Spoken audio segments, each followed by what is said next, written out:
Avec l'arrivée des beaux jours, les grands espaces verts en milieu urbain accueillent de plus en plus de visiteurs. Des visiteurs qui souvent, sans trop s'en rendre compte, perturbent des écosystèmes qui sont déjà bien fragiles. Chantal Srivastava, bonsoir. Bonsoir Céline. Alors, les parcs en ville sont vraiment des espaces précieux qu'il faut savoir protéger. Ce sont des havres de paix pour nous, évidemment. On y va pour se rafraîchir, pour changer d'air. Ça régule le climat également. Mais il faut savoir que ce sont aussi, bien sûr, des refuges pour la biodiversité.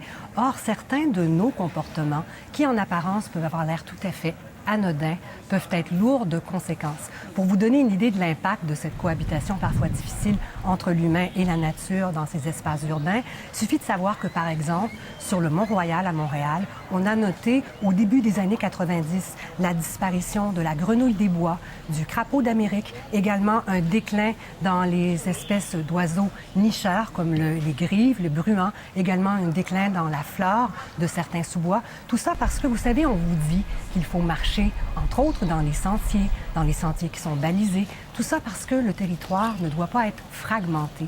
Quand il y a morcellement du territoire, quand vous partez à droite, à gauche pour aller voir un arbre, une plante, eh bien, ça peut paraître anodin, mais vous savez, il suffit d'à peine 50 personnes qui passent par ce petit corridor pour que ça devienne vraiment un chemin qui, petit à petit, deviendra un vrai sentier. Et quand on morcelle le territoire comme ça, on envahit l'espace vital de plusieurs espèces animales, de la flore également, et ça, c'est pas bon pour le maintien de la biodiversité. Oui, et il faut aussi ne pas oublier de se retenir un peu et de ne pas donner toutes sortes de choses à manger aux animaux. Ça, c'est difficile, je vous le concède. Ça peut sembler vraiment bucolique de nourrir un cerf de Virginie, un raton laveur, mais c'est pas une bonne idée. Tout d'abord parce que ces animaux peuvent être des vecteurs de maladies, mais également parce que ça peut modifier leur comportement, les rendre agressifs. Ils vont devenir également dépendants de vous pour se nourrir. C'est pas une bonne chose.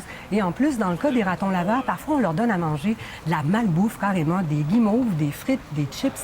Et on a vu sur le parc du Mont-Royal, donc sur la montagne, des ratons laveurs édentés et obèses. Des ratons laveurs édentés et obèses. Bon, il faut aussi garder nos animaux en laisse, les animaux domestiques. Là, hein, Encore là, le chien peut être gentil, bien élevé, il revient quand on l'appelle, mais ce n'est pas une bonne idée de le laisser aller boire dans l'étang, aller côtoyer les animaux parce que c'est un prédateur. Et aussi, même s'il est vacciné, même s'il est en bonne santé, votre animal de compagnie peut être un vecteur de maladies, transmettre des maladies. On a décimé la population de renards sur le Mont-Royal à Montréal à cause de la gale possiblement transmise par un chien. Donc, un mode d'emploi assez simple, finalement, pour préserver nos parcs. Hein? Tout à fait simple. Alors, on met ses déchets dans la poubelle, ça va de soi, mais on ne laisse pas de traces.